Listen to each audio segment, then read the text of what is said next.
دل ڈرامے کی اگلی قسط میں آپ دیکھیں گے کہ تبسم بیگم کی طبیعت کچھ سنبھلتی ہے تو ہاسپٹل سے اپنے ہی گھر جانے کی ضد کرتی ہیں، کیونکہ بیٹی کا گھر جانا انہیں مناسب نہیں لگتا، جس کے بعد وہ ریحام اور ملیحہ فیصلہ کرتے ہیں کہ وہ دونوں مل کر ان کا خیال رکھیں گے۔ وقت ایسے ہی گزرتا جا رہا ہے۔ ملیحہ نے اپنی ماں کی ذمہ داری کے ساتھ ساتھ اپنے سسرال کی ذمہ داری بھی اٹھا لی ہے اور ریحام کو بھی دل سے قبول کر لیا، لیکن فی الحال وہ اس کے ساتھ اپنے اس رشتے کو شروع نہیں کر سکی۔ اسے اس بات کا دکھ نہیں کہ وہ موہت سے دور ہو گئی، بلکہ گلٹ ہے اس بات کا کہ وہ ریحام کو اپنی حقیقت نہیں بتا پائی، جس نے پہلے ہی دن ملیحہ کو سچ بتا دیا اپنے بارے میں، اور ملیحہ نے اس بات کو کھلے دل سے قبول بھی کر لیا۔ اسے چاہیے تھا اسی وقت اپنے اور موہت کے بارے میں بتا دیتی اور ریحام کبھی اس بات پر ناراض نہ ہوتا، لیکن وہ ڈر گئی تھی کہ مرد ایسی باتوں کو بھلا نہیں پاتے، اسی لیے اپنے اس راز کو اپنے اندر ہی دبا کر بیٹھی رہی۔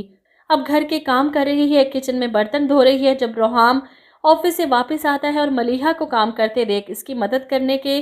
کچن میں آ جاتا ہے۔ اس کی اس نیچر پر ملیحہ کو کافی حیرت ہوتی ہے، کیونکہ وہ موہت جیسے مردوں کو ہی جانتی تھی جنہیں عورت پر روب ڈالنا آتا ہے، اپنی بات منوانی آتی ہے، لیکن ریحام تو اس سب سے بالکل الٹ تھا۔ وہ ریحام سے کہتی ہے کہ مرد تو خود اٹھ کر پانی کا گلاس پینا پسند نہیں کرتے اور آپ میرے ساتھ برتن دھلوا رہے ہیں، جس پر ریحام کہتا ہے کہ مرد کو انڈیپینڈنٹ ہونا چاہیے کہ وقت آنے پر وہ اپنی ہیلپ بھی کر سکے اور دوسرے کی بھی۔ ملیحہ تو بہت خوش ہوتی ہے جیسے مرد کا انتخاب اس کی ماں نے کیا، وہ اپنے ساری ذمہ داریاں بہت اچھے سے نبھا رہی ہے، لیکن کمرے میں آ کر وہ اس کے لیے اجنبی ہو جاتی ہے، الگ صوفے پر سو رہی ہے، لیکن ریحام پھر بھی اس کا خیال رکھتا ہے، اس کے اوپر چادر اڑاتا ہے۔ ایسے میں تبسم بیگم اپنی بیٹی کے یوں روز آ جانے پر اسے نصیحتیں لازمی کرتی ہیں۔ کچھ لوگ اپنی زندگی کو مشکل بناتے جاتے ہیں، تم زندگی کو آسان بنانا بیٹا۔ ماں کی نصیحتیں اگر پہلے سنی ہوتی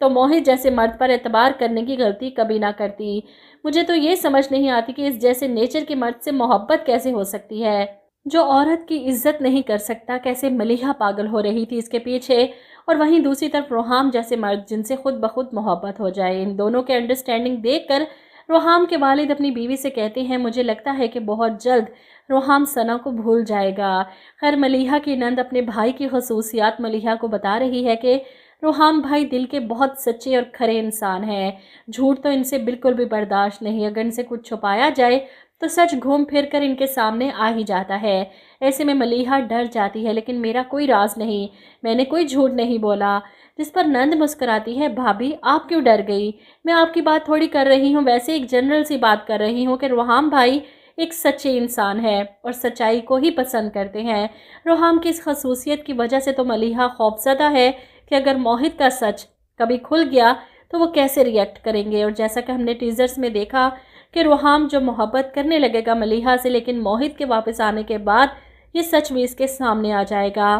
فی الحال تو وہ جیل میں سڑ رہا ہے سنگاپور میں، اور اس کی ماں یہاں بیڈ پر پڑی ہے کہ میرا بیٹا نہ جانے کس حال میں ہوگا۔